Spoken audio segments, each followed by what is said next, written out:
Hi, my name is Chris Little, and I am the host of The Lifestyle Chase.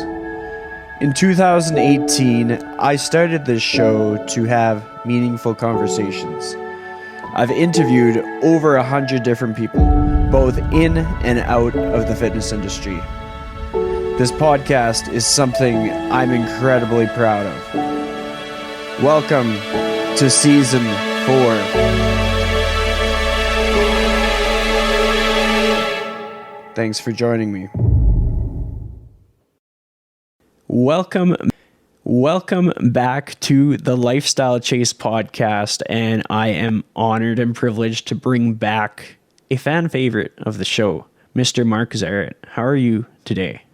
I am fantastic. Any day I get to talk to you is a fantastic day, and we just spent a lot of time just kind of catching up on life before this, talking a lot of different things. So like I'm prepped, I'm in a good mood. I'm out of coffee, but I have this delicious glass of water, and I get to talk to you. I mean, how could life be any better? And it's Friday. Well, I mean, your attitude has always kind of kept me motivated and upbeat and positive. For anybody that isn't up to speed, go check out the Cool, Calm, and Chaotic podcast. Something that I don't admit a lot to a lot of people is that sometimes when I'm like doing a drive, coming home from my parents or going somewhere and it's like an hour long, I always go and I listen to Mark's podcast because it's like having a friend in the passenger seat. And it's just like the conversations that he has are very genuine and very heartfelt. And another side piece that I'll talk about is back in January 2020, I was doing a project called Real Talk by the Lifestyle Chase. And it was like a daily 12-minute episode. And Mark was probably my most dedicated listener. And I came across a time probably pretty close to when I stopped doing those daily episodes. And the big part of why I stopped is because I was just putting out so much content that people could hardly keep up. And I knew that I needed to stand by the sentiment of less is more. Like just understanding that sometimes doing a better job of fewer things gets you further. And that's kind of what I leaned into. But the thing that I wanted to highlight is there was a day when I was just like, I have nothing motivational to say to anybody. And if I make a recording, it's going to sound like I'm projecting my inner insecurities and my stresses. Like I don't know what my future is and I need to lean on a friend. And so Mark was my go-to, and with no creative direction, I just said, I just need you to fill 12 minutes of airspace and help out my audience, and help them find the light in this time while we're in the midst of this pandemic. Something that I'll do for post-production is I'll actually insert that episode into this. So you're going to get a bit of audio, probably about maybe 12 minutes of audio in the middle of this episode. Nice little bonus. Welcome to Real Talk by the Lifestyle Chase. This is a daily, community-supported, 12-minute podcast that complements the Lifestyle Chase while targeting specific topics each day. Let's begin. Hello and welcome to Real Talk. Unfortunately, we do not have the beautiful, wonderful, and gracious voice of the one and only Chris Little today. You are stuck with the semi-gracious and semi-annoying voice of Mark Zarate. But I am pumped, I am honored, and I am excited to be on the Real Talk for a little tidbit. I've never felt more pressure than I have right now. You know, on my podcast, I just rant and rave and talk, and there's really no repercussions. But this is the Lifestyle Chase. And I have to be on point here. But instead of being super detailed and diligent with everything, we're going to treat this like a Cool, Calm, and Chaotic podcast and just kind of go off the cusp. Because, you know, I could get on here and I could talk about health and fitness. And I had a little list of things that I would like to talk about. But, you know, something just popped into my head. And I think it's really relevant to be on this podcast doing this quick little rant. Because one thing that has stood out in this crazy pandemic time, these weird moments of potential angst, anxiety, fear that maybe we are all going through, I think to some degree we are most certainly all going through, it's really easy to go into mind jail and let our minds wander and live in this kind of unsured fear. But you know what is extremely, extremely helpful in those situations is just having good people in your life. And I mean, there are no better examples of good people than Chris Little, am I right? If you are listening to this podcast, it is because you know that, you are aware of that. And as we sit in these moments of unsureness, I think a lot of us maybe are, at least I am, have been reflecting a lot on the past, on the present, and where we're going in the future. But as I think specifically about the past, a lot of things stand out to me. But one thing that has certainly been prominent is this idea of being there for other people. Something that, it resonates with me tremendously. It's maybe the biggest life lesson I've ever learned, and it's something that I've spoken about probably a decent amount in the past. But it is so significant to be there for other people. And I think that in times of stress, in times of distress, in times of struggle, that is when that shines the most. And what better, what greater examples are we seeing than right now with everybody helping out across, whether it be your local communities or the world at large, and helping out in some way. Being there for other people, it is unlike anything else. And it is truly felt when you are on the receiving end of having people be there for you. We are all going to go through times of distress. We are all going to go through times of struggle. Right now, unfortunately, the entire world is going through that. So we could look at this as like a negative. We could look at that as a way to get us down, or we could look at this as an opportunity to step up and be there for other people, whether that be supporting your local businesses, whether that be supporting local restaurants, whether that be reaching out to a friend through Zoom, through a text, through whatever, or actually using our skills, our talents to somehow better this world. And I think that, in this reflection, in this introspection on being there for other people, I've been really thinking a lot about, and maybe you have too, about asking this question of, how can I be there for other people? What can I actually do to support other people? And outside of, supporting businesses and reaching out, it's made me think a lot about, what are all of our unique talents? It's been so amazing looking at companies, right? Looking at companies transform what they do to meet the needs. So to make masks, to make parts that can maybe help with medical equipment, to help promote gloves or other things like that, or to help support items that can go towards hospitals or other areas of the world or in their own area. A lot of people stepping up to make lunches, to provide shelter, to provide clothing for the less fortunate in these times. With all of the schools being out, there's a lot of help going toward food banks and things like that. And it puts us in this weird spot, right? Because we can't get out and be in public. We can't be around a lot of people. So it seems like our hands are tied, and maybe they are, but this is the most perfect opportunity to figure out how we can overcome them and use those talents that we have. And the cool thing is, what's really, really awesome is that we all have these incredible, incredible talents somewhere within us. It made me think about, this great Marie Curie quote of that is something like we have to believe that we are gifted for something, and that this thing, whatever it takes to get this thing, again, I'm messing this up, but whatever it takes, whatever the cost is to get this gift that we have to attain it. It's a must. We must attain this thing. And right now, I think we are all in a position that we both believe that we are gifted in something, and that whatever it takes, we attain that gift, and then we have to put it out into the world, right? I think it's very, very important to put it out in the world, because I think that not only do we all have our own gift, but the world needs to see and benefit from this gift. And it's really, really cool to think about, right? But before they can do that, we have to own those gifts. And I think that's really, really hard for people. But again, in times of distress is when we really shine. So first and foremost, we have to do just that, right? We have to believe that we are gifted in something, which we all are. So think about that. What are your talents, and what can you offer the world? Whether that be your community, your county, your state, whether that be actually reaching the world as a whole. Maybe you have some type of gift, some type of talent that could be used and exported to any part of this world. Or maybe it's just your own personal world, in your own household, in your own head, to help get you through this.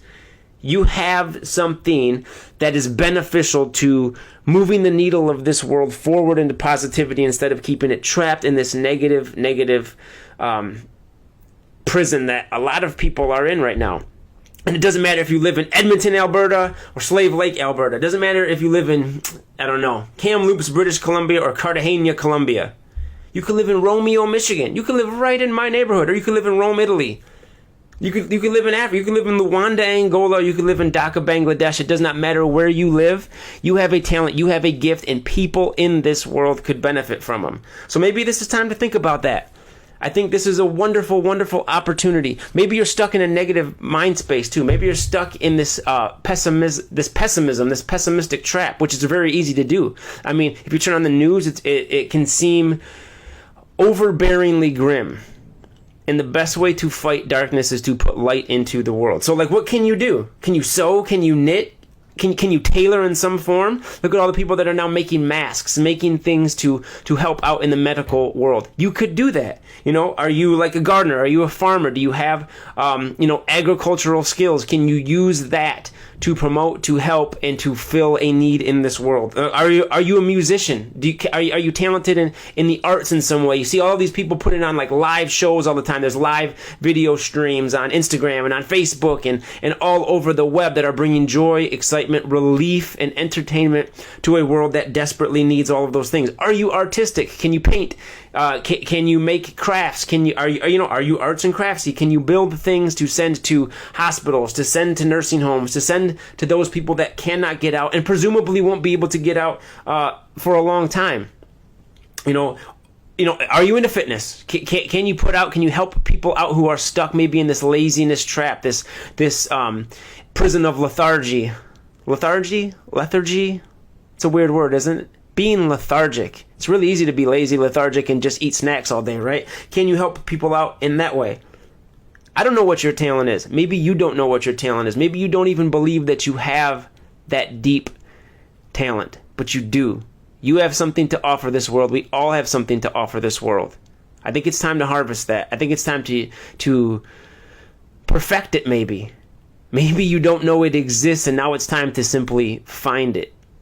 Because when you find it, you can utilize it and get it out to a world that desperately needs it. And let me tell you, I don't even need to tell you this. Deep down, we all know this, that we are all going to be in a time of struggle. We are all going to need help at some point. God willing, you are actually doing rather well during this pandemic. Things are okay. There's a lot of people where it's not.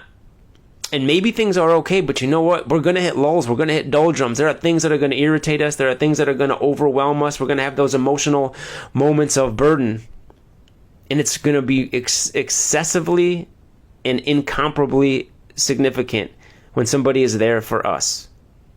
Regardless of what you believe in, I think we all can agree that the world kind of has a way of cycling things back to us too, right? I think when we do good, we receive good. When we spread goodness, goodness flows. And now is the time for that.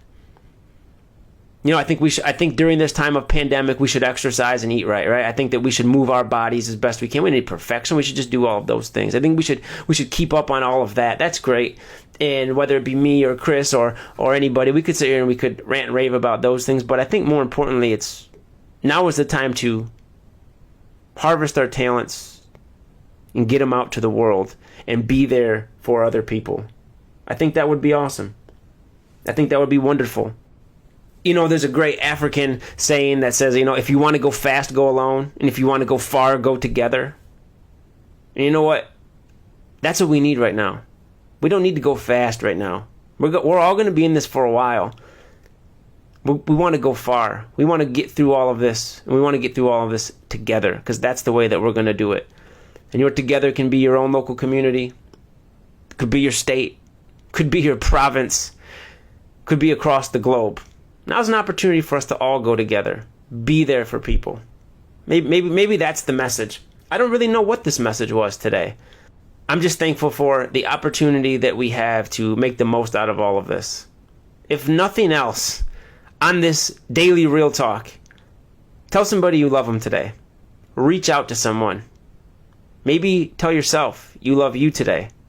Smile. Find that positivity. Life is good. It may not seem like it, but life is good. Let's all be there for everybody.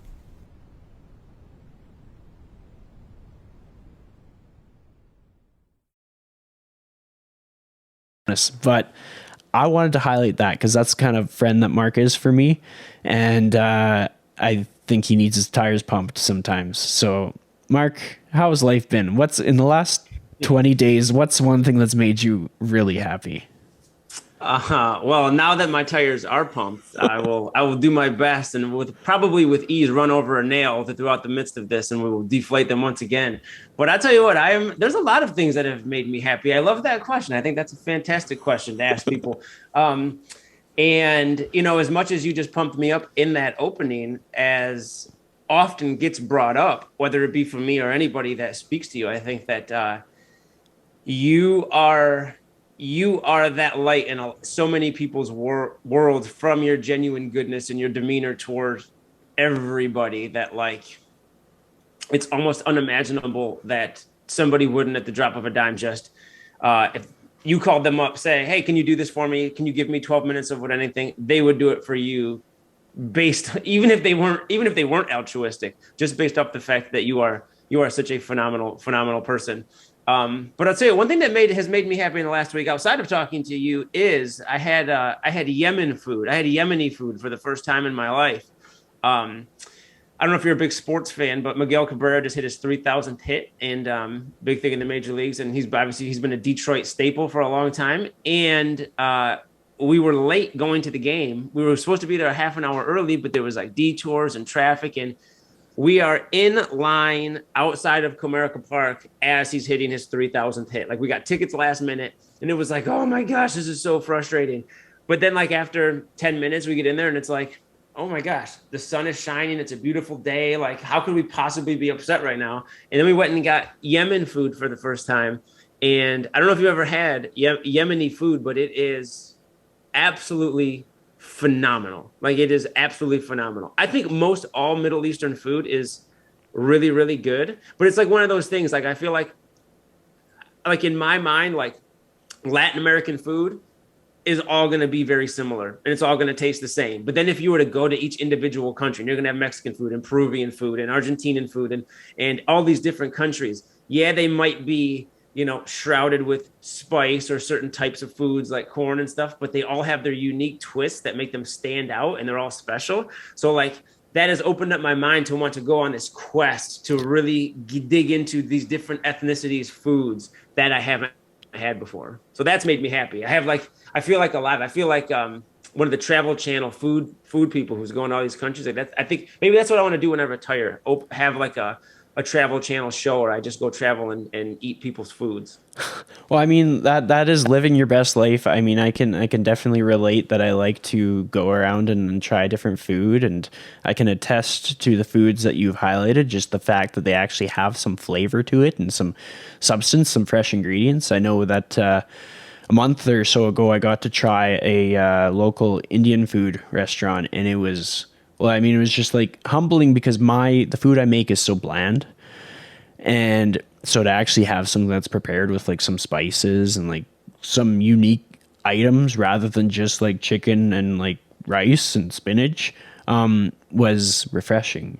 And I kind of take that approach in life in general. Like, my support system, the people who care about me, they're very diverse. There's a lot of different backgrounds. There's a lot of different ways that people show up in the world and ways that people identify and their backgrounds and their income brackets and all these different things. And I think that's that's sort of a non-negotiable for me.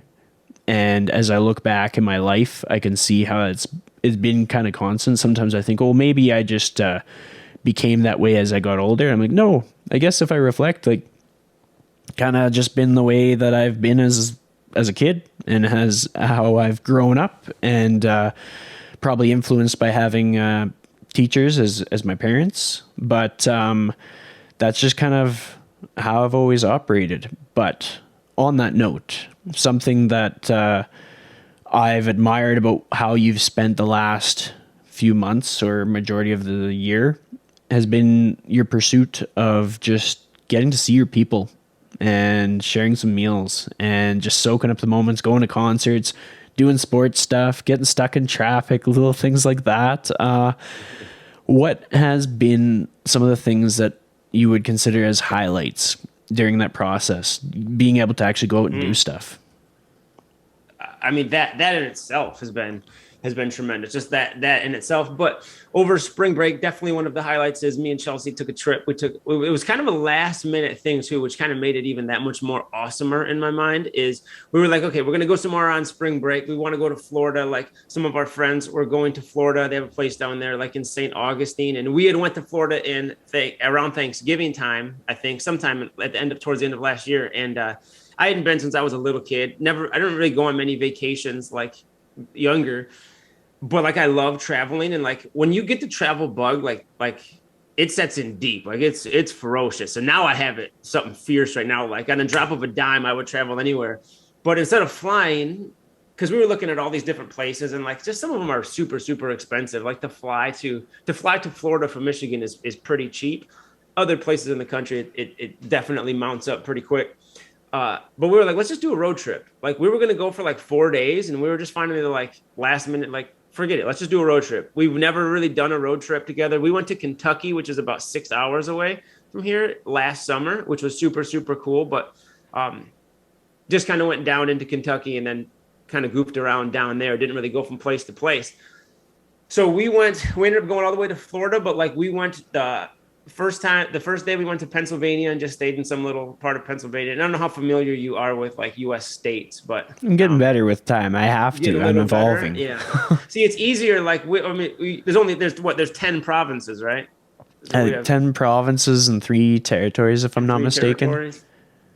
I think I can name all of them. I think you can too. Like for anybody that's not up to speed. So Mark is a teacher in the US, and he probably knows Canadian geography better than I do, which is humbling to admit, but it's something that I don't think you realize is your passion for Canada like transcends you. Like it is, if anybody doubts this for a second, go find Mark Zarate on YouTube to find how passionate he is about Canada. Because it's not just, sometimes I'm like, okay, is he just like saying nice things about Canadians and saying nice things about me just cuz, or does he actually like believe it? You do. But I do believe it. Yeah. I do believe it. Like that more so echoes that you're going to have to come and visit Edmonton in the very near future. That's kind of a goal that I have on your behalf. Yeah.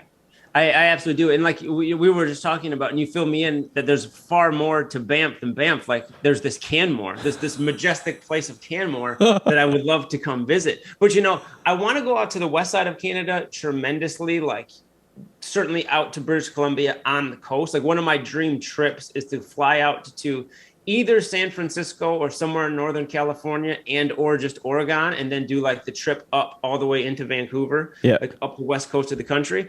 But like, what better thing to do than to make it up to British Columbia and then just make the trek over? Then go east, young man. We'll go the opposite and head into Edmonton, because I really, really want to go to Edmonton, especially more that like outside of all of you cool guys that live up there, all my Edmonton friends now. Like, it certainly just seems like a super, super cool city. And, you know, you brought up like the diversity of it. It seems like Edmonton in itself is very, very diverse. A lot of, we've spoke about this before, like the diverse backgrounds that kind of envelop all around Edmonton seems pretty cool.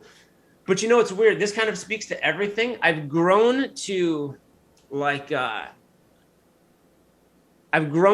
the idea of unity far more than diversity, because within the diversity, like being united, and like Edmonton seems like a city that has all this diversity that is united. I mean, e pluribus unum, it's on all of our dollar bills. Out of many, one. Edmonton seems like this super welcoming, loving community of all these diverse backgrounds. And I don't know where I was going with that. Oh, but so Canada, that's what Canada is to me. Like such a vast landscape of geographical features and like just the most beautiful types of land and nature that is so big. It's like, where would you even begin? Like, I would love to go to the west side of Canada and even through the middle, obviously, But like one of my other dream trips is to head to the East Coast. Like I would love to go into Nova Scotia or like Prince Edward Island and then find my way down the entire East Coast of the United States. Like there's so many cool things to think about in the whole world, but I think that Canada specifically has a unique variety of just overall like goodness and awesomeness that it's like, I mean, outside of the United States by nature, I'm an American. Like I just love Canada. Like the people, everybody I've ever met from Canada is just a genuinely phenomenal person. I can't speak highly enough about Canada. Well, I mean, I'm going to give you some insight as to what I've learned in the last few years of connecting with people from different countries and different lands and doing a little bit of travel here and there. First bit of insight is so when I went to the Kansas City Fitness Summit, and to kind of like fill in the storyline here for anybody that's tuning in,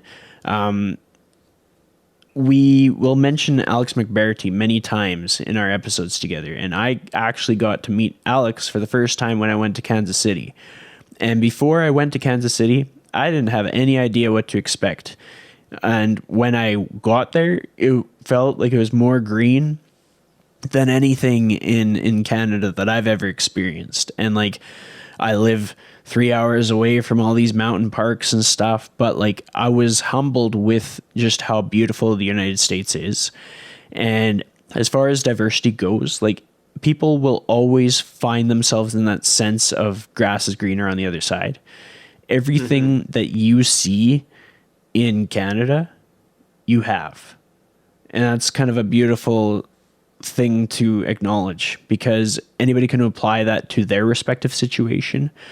When you see a strength in another human being, you exhibit that strength, and the joy is going to be in the process of finding that in yourself. So from like a geographical standpoint, when you are seeing that people are able to kind of come together and work together and stuff, it's not that there aren't times when people aren't able to. And that's what makes it so similar. So where I... Go ahead. Go ahead. No, go ahead. Finish that. So where I live, what I've experienced is that as the world has changed and as people have come together to support one another, neighborhood demographics have changed. People's daily routines have changed. People's interests have changed. And in a lot of ways, there's many opportunities for unity, but it takes a lot of self-awareness to find that. So, for example, me having the self-awareness of like what I enjoy and how I enjoy connecting with people. I connect with people over fitness and conversation, and that's what's created the unity that I have. And then you have that common ground in that capacity, and that's what's connected us. So I guess what I'm saying here is, if someone is in a position where they can't travel across the border, they can't travel to another state or another province, every bit of beauty that you are seeing in that far off land exists in your backyard. Sometimes it's not going to be quite how I spell it out. Sometimes you're going to be going through some turbulence, or sometimes it's just going to be hard to see optimism in the current state. But it does exist, and the more you're able to identify it, the more you're able to get out of your current situation. Like, I can sit down and work on some remote work, and I can hear kids playing outside, and sometimes those kids playing outside mess up the audio on a podcast or something. But when the podcast is done, I get to realize, like, I'm in this really cool community where people are getting to ride a bike for the first time, where they're making their like childhood best friends right now out my window.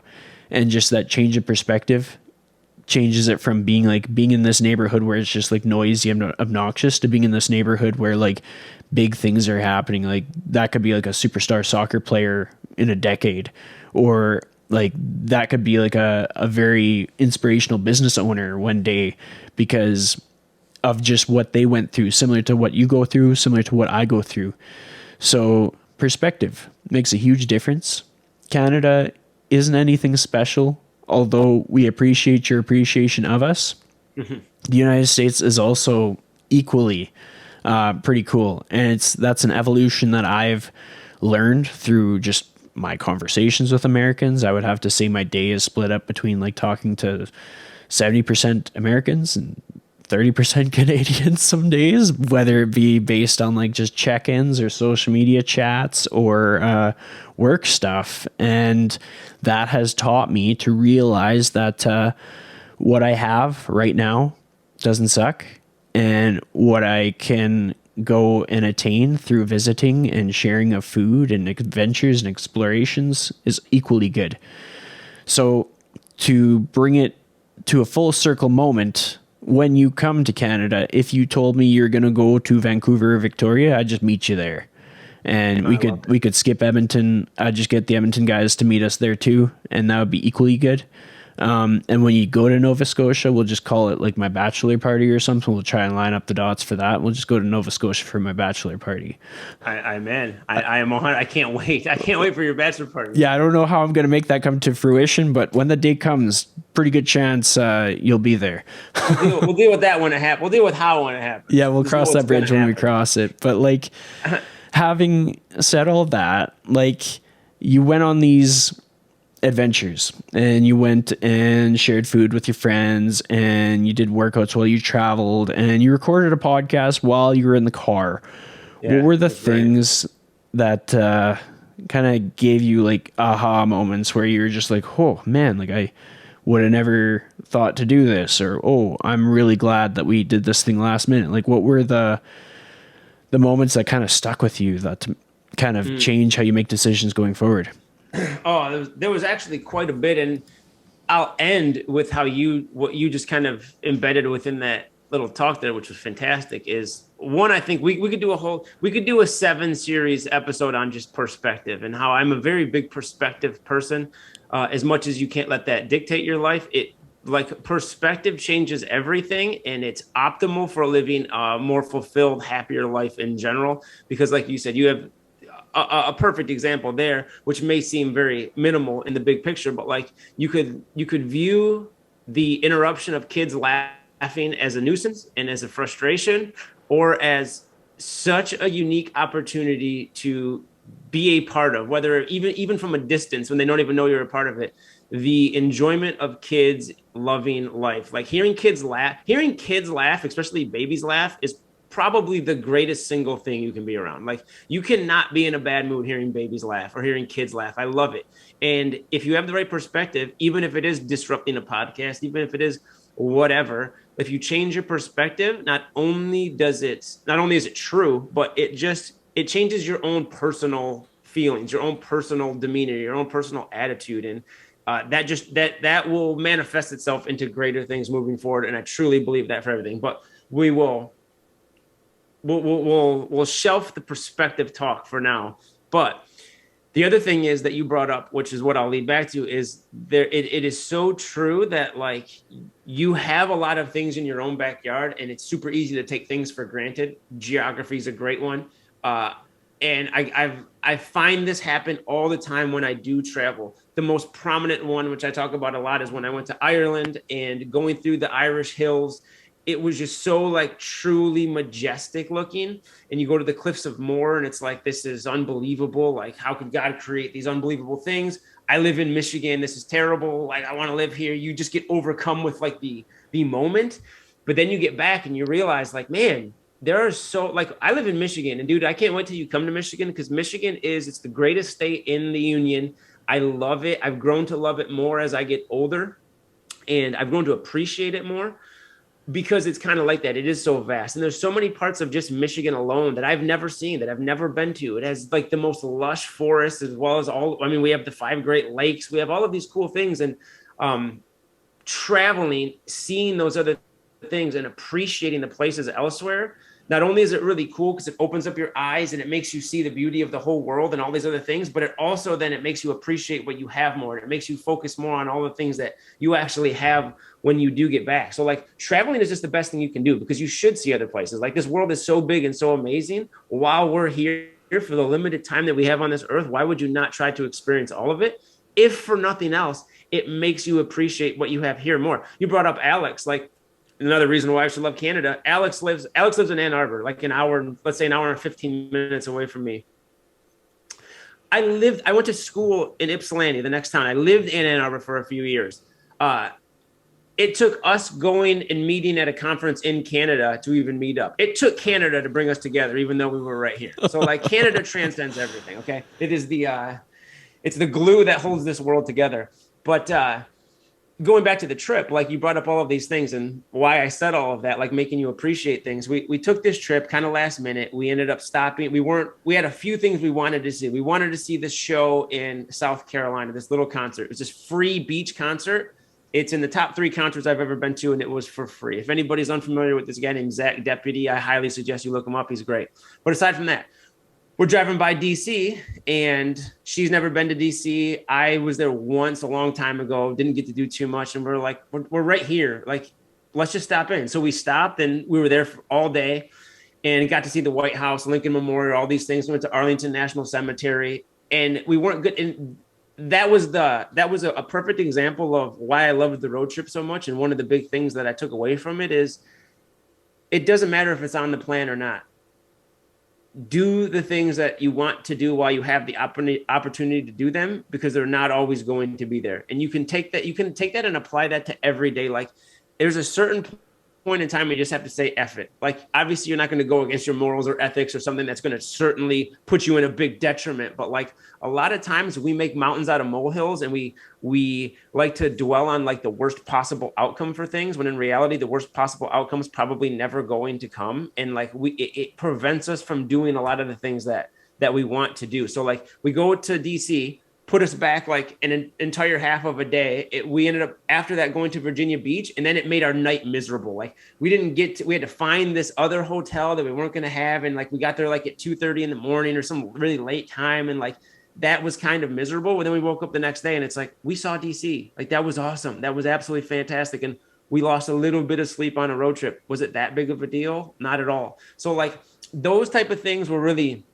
really made me realize like, this was last minute, and we ended up spending way more money than we initially would have if we just flew. But every single penny was worth it, because every single stop, every single experience just added to the storybook of our lives. And it was just like a super, super cool experience. And we made all of these stops. Like you said, we stopped and saw Chelsea's cousins in Virginia Beach, and we had dinner with them. And then we saw like all of our friends in Florida. We stopped and saw my cousin in South Carolina, then my sister in Knoxville. And then when we got back, when we got back into Michigan, before we got home, it's late at night, we met a group of my friends. So my best friend Russ put together this little like friends thing where we had this little friends dinner, and it was really, really cool, because that was like the last stop on our friends meetups along the way of everything else that we did. And it was another one of those things where it's like, we haven't seen each other. We haven't like got together like that in forever. And we're all right around each other. We're all in the same neighborhood, but it doesn't happen. And it's like, we go and we meet all of these people, and it was cool to culminate with that, because it was more of a realization. Like we have so much right here, but we're not using it. Like it's so easy to take for granted so many things in your life. And you know, it's not cliche. It's just a reality. It's much easier to recognize them when they're gone and it's too late. But it's like, it's a perspective thing. It opens your eyes. Like, why don't we plan this once a month? Or if that's even too much, once every other month. Like there's no reason you don't make time once every other month to get together with some friends. So it's like that, all that experience in such a short amount of time, outside of all the other cool things that we saw and did. Like you said, we recorded a podcast, we were on the beach, we got caught in storms and all this really, really cool stuff. The perspective of enjoying life while we're here is, it was really, really driven home. I for some reason, I brought this idea up multiple times, like on it, maybe on my own podcast or a few other ones. Like, one of these things that really changed in my life is that I heard this saying. It's like this Jewish saying that it's like, God will ask you these questions when you get to heaven. And one of them is, did you partake in all the permissible pleasures while you were on earth? And if not, why not? You had the opportunity to partake in all of these permissible things, these things that you should do. We have this entire world of opportunities. Like, did you partake in all of them? And if not, why not? And how many times can you look back in your life?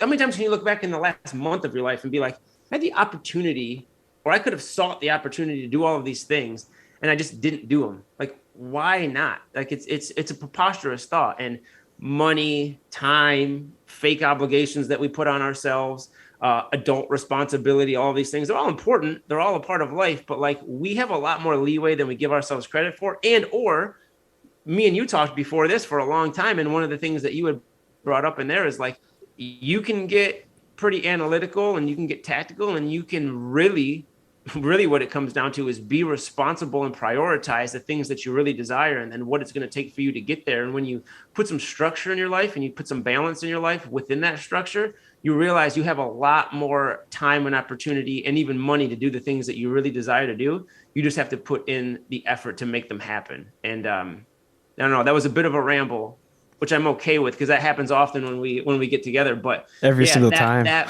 perspective was it. Like every single stop was so awesome, and it made me so happy, and it opened up my eyes to taking the time that as much as I have the travel bug, while I'm not traveling, while I'm not making my way through Saskatchewan and Manitoba to Edmonton.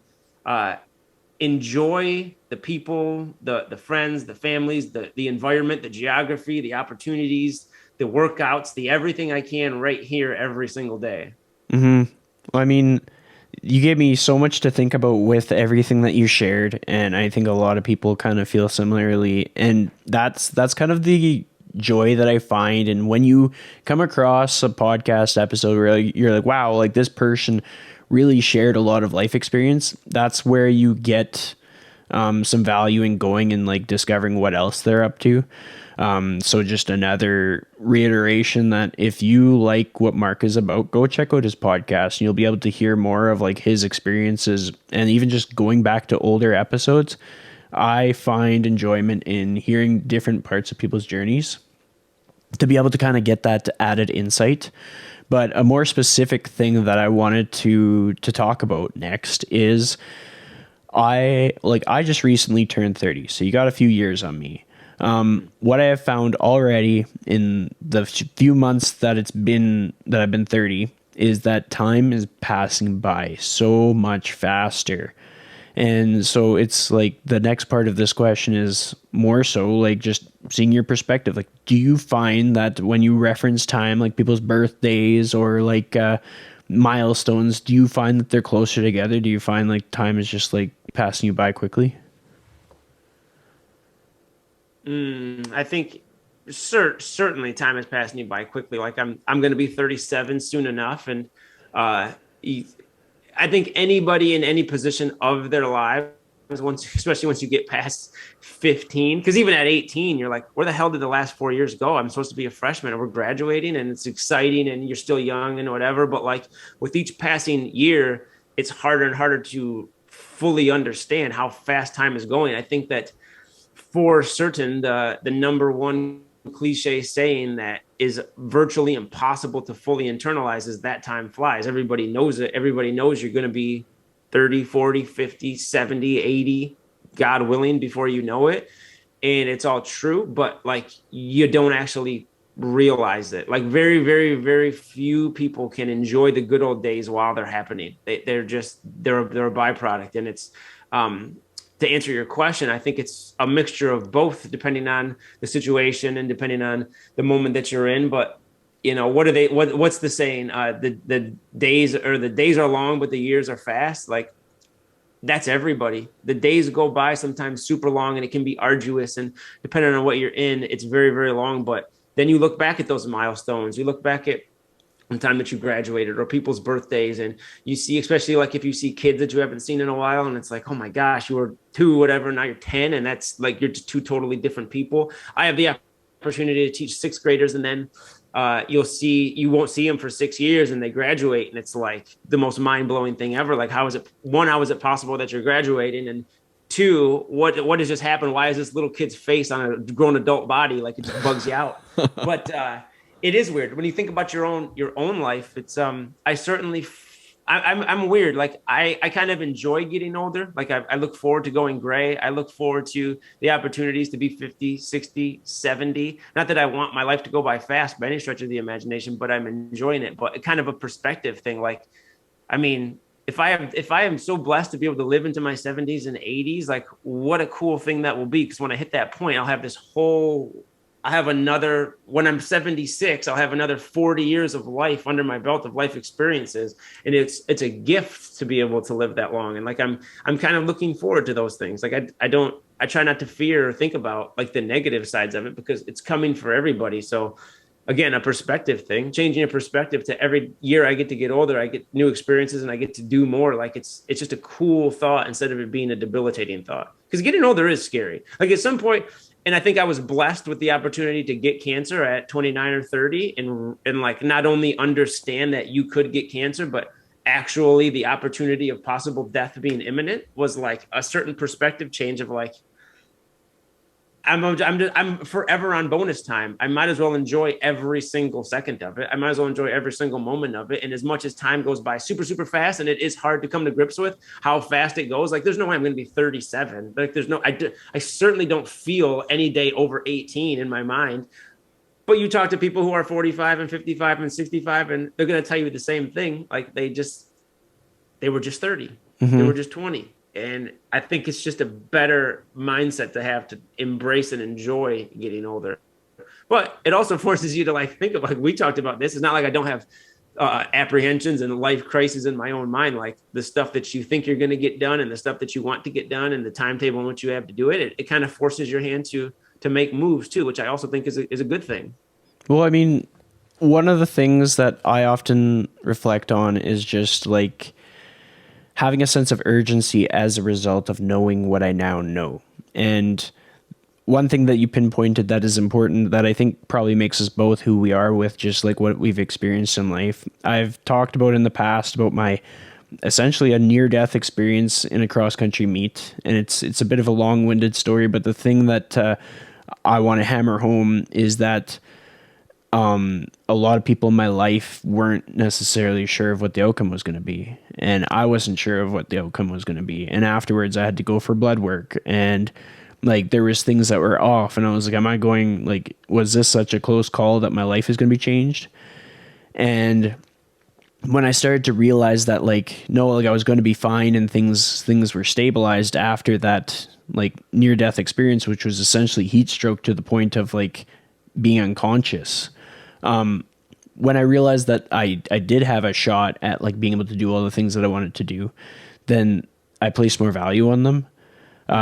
It is a huge influence as to why I kind of went it down the road less traveled. Like if I were to spell out my job description right now, like what I do for work, it is very unorthodox. It's something that I don't know anybody else who does it.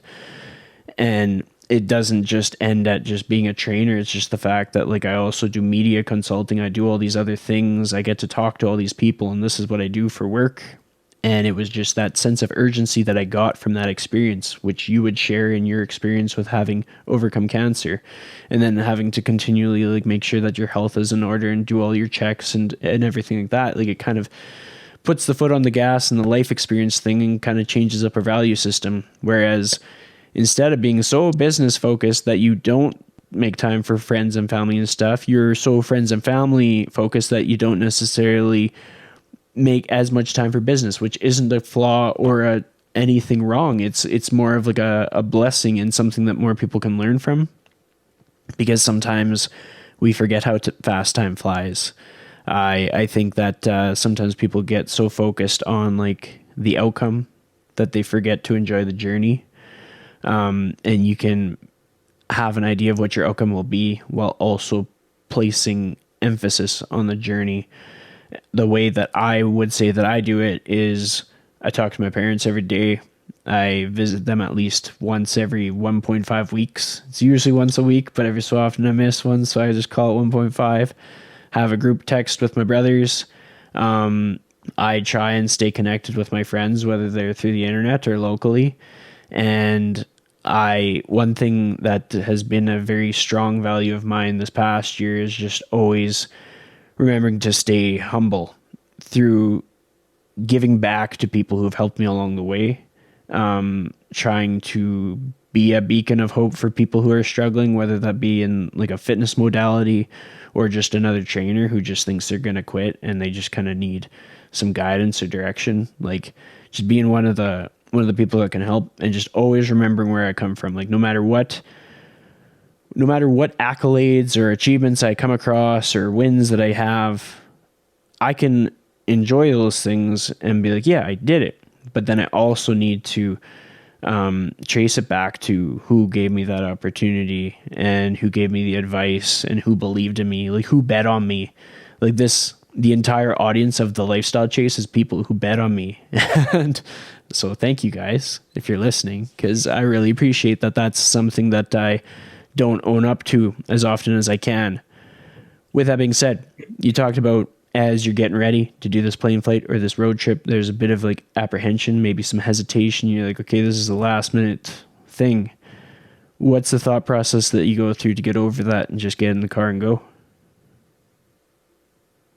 Get that bag mentality. That's a Chris Little right there. I love it. Now's the time. Get that bag. Yeah. That's what you do. You just say it's time to get that bag. What do we have? Like, I think what helps me is just, again, I don't want to beat a dead horse, but the perspective, like, what's the worst that happens? Like, just do it. Let's just try it and see what happens. So I tell people when they're struggling, like, if you're struggling to find the motivation to work out and you're like, I just don't want to do it, I just tell myself, let's just try it. Let's just start for 45 minutes and see how we feel afterward.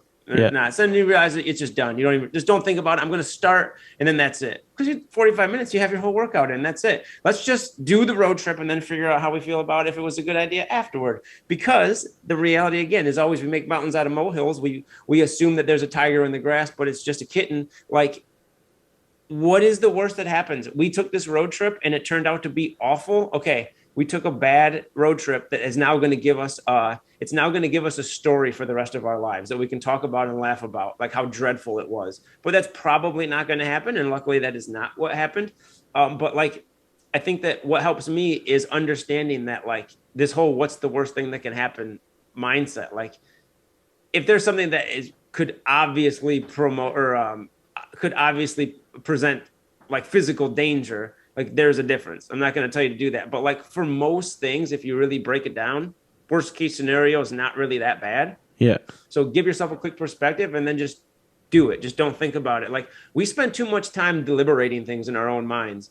And, I think as you were just talking I was thinking about how life is tough. Like, life and the decisions that you have to make, it's tough and it's complicated. And it's like, we don't know what we're doing all the time. And I think that a lot of times we make life out to be way more serious than it can be. Like, we could sit here, especially as you get into things too. So like, if you're into reading about like psychology, or you're into reading about politics or socioeconomic things, or you get really into fitness and you start reading up on anatomy and like the biomechanics of certain movements and things like that. Like, and now we live in a world where like you consistently get inundated with like bits of information and or just like cool motivational facts or graphics or memes or whatever. And like, you start to without even thinking about it, like, assuming that life is more serious than it is, or like you're chasing all of these things and you're chasing this and you're chasing that, and you got to do it this way and you're doing this way. And like,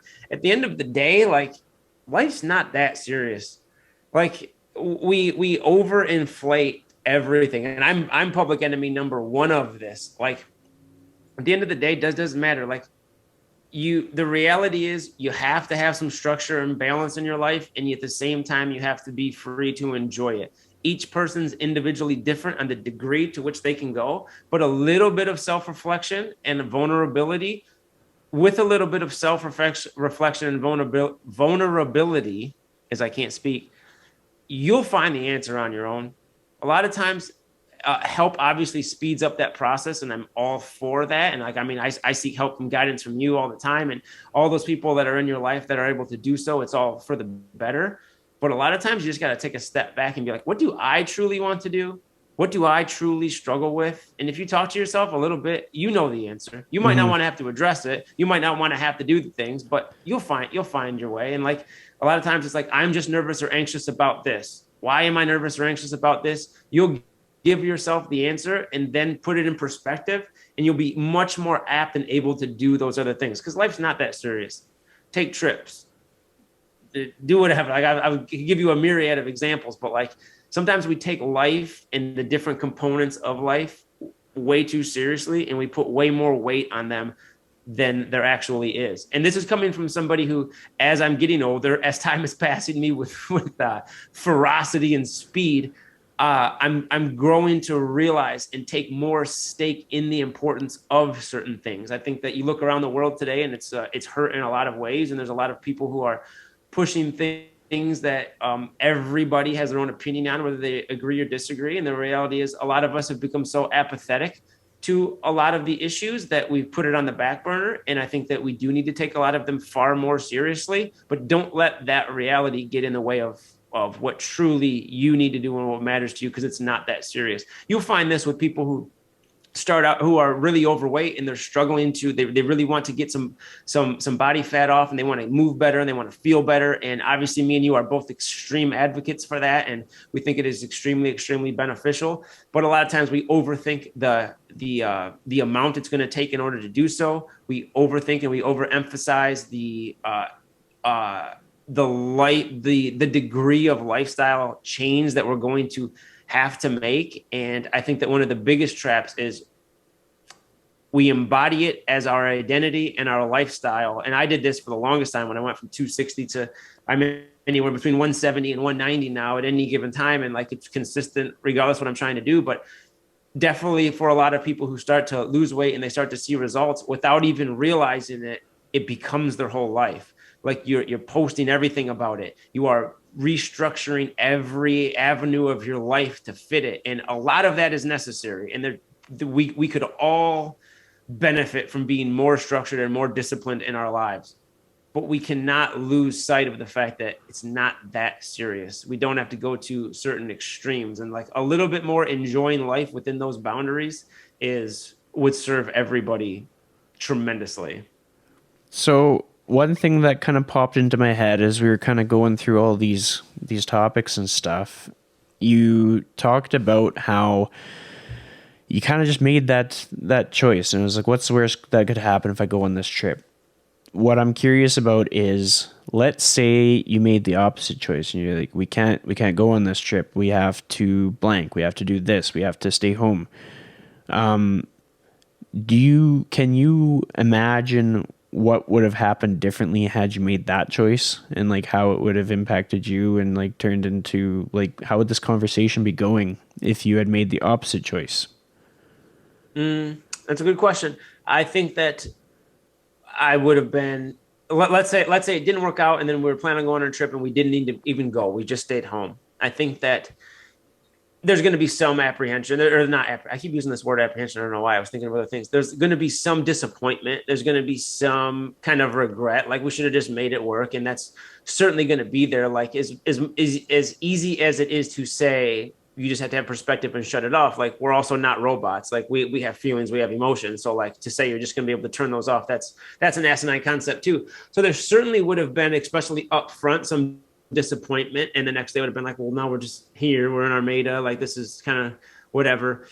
But much like missing Miguel Cabrera's 3,000th hit, I think that I've developed certainly with the help of my wife, like being able to find those good things and to find the enjoyment in what we have, where we would have, if we were talking right now, we would have had this conversation like, dang, we were going to go on this big trip and we didn't end up going, and kind of a bummer, but we ended up doing this thing, and we would have found these things around here, and we would be having this conversation about, man, we found this little brewery like an hour away, dude. It was so effing awesome. Like, it was super chill place. We ended up playing darts, and then we took this weird way home, and like, we found this new little town. Like, it was super cool. And that led us to look up whatever. And then that put us in a concert like 2 hours away, or we did this, or we found all these little local places, or like, since we stayed home, we reorganized something and we had a little get together here, and we tried this new dish. Like, we would have this whole other slew of stories that were in reality, I would say in our minds, but it's in reality just as good as our trip, because our trip wouldn't have existed. That wouldn't be in our mind. Like, we wouldn't have to try to compare that trip with what we did do, because none of those things would have happened. So like, we would have had just as much to talk about. We would have had just as much cool things to talk about. In worst case scenario, we said, yeah, it was kind of a low key uh, kind of boring spring break, really wasn't that great. That is now giving us the motivation to book the next trip so that we don't do that. Like there's always silver lining that you can find, but a lot of times you don't even have to seek for the silver lining. The good fruit just manifests itself out of it. Well, I mean, there's an important takeaway there that hopefully people are seeing is that in both versions of what could have happened in your spring break, everything was kind of focused on like human connection and experiences. It wasn't so much on like the finances so much. Even if finances could have like tipped the scale, like maybe it was just you couldn't swing the one trip, so you made a more local trip because it was a matter of like a couple $100 or something. Throughout both situations, the focus was on like the experiences that you wanted to take away from each day. And so that can be a major key in anybody that's feeling frustrated with their situation is to just kind of assess what they are going through and then look at what they want to have and then just focus on having ways to collect that. So whether it be enjoying your local community when you can't make the plane trip or enjoying the people you are connected with when you can't see the people that you are connected with. Like, or like that you can't connect with. I kind of stumbled on my words but like a key example is like when people in your life can't make time for you, focus on the people who can. And that's like a big takeaway. That's something that can bring a lot more joy to your life rather than focusing on what we don't have or can't have or didn't have, focusing on what we can have and not necessarily focusing on the obstacle. Because a lot of people, when they come across that crossroads, they'll focus on what stopped them from doing that first thing, and then that'll take them down. They're like, I couldn't go on the trip because the airline canceled on me, or because the road was closed, or because my car broke down, and now I can't do anything. Mm-hmm. And you took it in a whole different direction that not very many people have the self-awareness to do. And you're able to kind of assess what you had in your area, in your vicinity, and then capitalize on it. And it is through the support of your wife and the support of what you've done in the past to kind of like tag onto. But I guess if anybody is still listening to us here, hopefully they take that as like sort of something to move them forward in their human experiences and moving towards their goals is kind of focus on what you want things to look like that day, and then just find whatever you have access to make it happen. Mm-hmm. And I think, if you struggle with that too, like find inspiration from people in your lives that do a few of my best friends, like my best friend is like, he's like on the drop of a dime. He'll drive to go to all these national parks, and like he's up for doing like anything at any time. It's like super inspiring to have those people that are kind of like, can be an influence for you. Like a couple of my other friends, they come on the podcast quite a bit. The Finks, I work with them. They are like super like work hard, play hard people too. Or like they take all of these trips. They've been swimming with sharks. They go snowboarding. Like they do all of this. They do a lot of enjoying life in a multitude of ways. They do stuff with friends around here. Like, so like I have people in my lives where like when I do get caught up in something, or if I am in my own mind, like you look to those people for inspiration. And like, that's what's cool about social media and technology and just being able to connect with people is you don't even have to know people. Like you can just see other people doing things that you respect, not in a comparative way to like, oh, look how good their life is and mine's terrible. But like find those people that you truly respect and look up to and admire in some way, and use that as inspiration to get you out of that, get you over that hump. You see somebody that you think's doing something cool, go do that. Like go do that thing, go make it a point to do it. And like anything, if you connect with somebody, you are far more apt to take advice for them and even just influence. Like it might not even be advice. Like you see somebody doing something that you have a connection with to some degree that you respect, it's going to give you far more motivation to actually do it. Absolutely. And I mean, we could take this podcast on for hours, but to keep people's attention and keep people captivated, we're going to bring it to the final question that I'll ask you for today. The questions evolve with time. So if you go back to Mark's past appearances on the Lifestyle Chase, you'll notice that I used to ask a question. It was something along the lines of, if you could give a person one piece of advice on how to live their life to the fullest in the most authentic way. And then it turned into, I think in the last couple of years, I've been using like, what's your challenge for the day? This next question is going to be something a bit more like Mark style.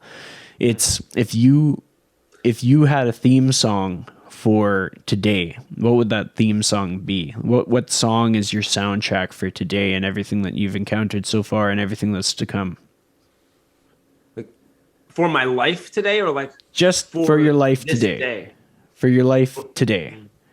Not for your life 10 years ago, just this specific day. This specific day. I'm torn between Bill Withers' Lovely Day, Bob Marley, The Sun is Shining. But I'm going to go with the Notorious B.I.G., Juicy. Okay.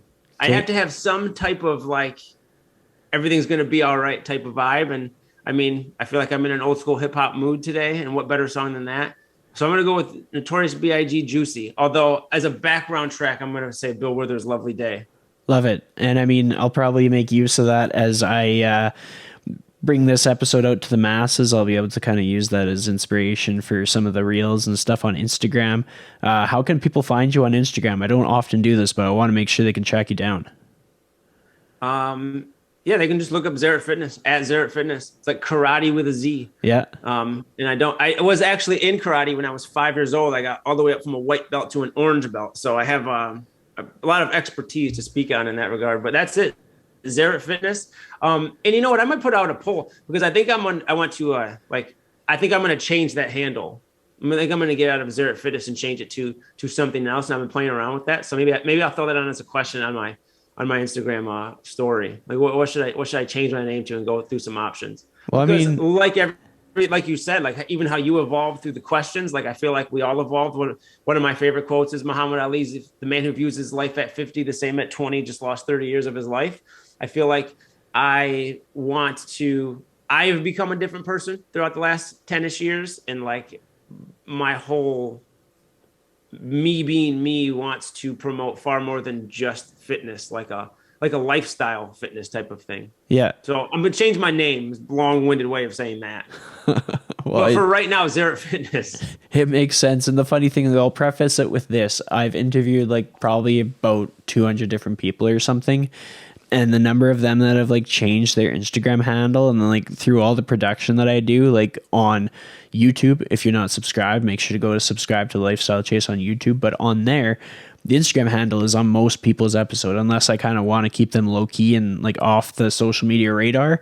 Instagram handle is there, but the number of people that have like rebranded since, and I used to be like, oh man, I'm gonna have to go change it. I'm like, no, like this is a time capsule. You go back and you see that they like literally changed their last name legally, or like they got married, or they just wanted a different handle on Instagram. And you get to see that everybody is a work in progress. Nobody has all the answers, and we're all just like doing our best day by day, picking our song, playing it, getting hyped, working hard, doing our best.